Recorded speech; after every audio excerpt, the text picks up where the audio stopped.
Hello there everyone, welcome back to our channel. In today's video, you are going to see how to find watch later videos on YouTube. So to do that, let's head over to our YouTube application first. As you can see, I'm currently on my YouTube, and if I scroll down and head over to any YouTube video, and as you can see, this video is running. So what I will do is save it for watch later. So tap on save.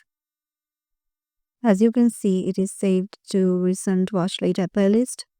Or and then you have to go back and head over to your profile on the lower right corner, and here you will find the option of playlist. You can find your watch later playlist in here. If you can't find it because of too many playlists you have on your YouTube, what you can do is tap on this view all icon.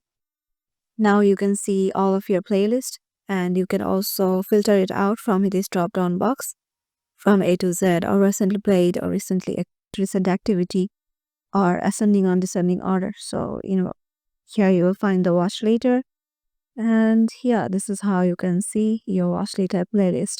Hope this video will help you out. Make sure to give it a thumbs up and subscribe to our channel, and we will see you in the next video.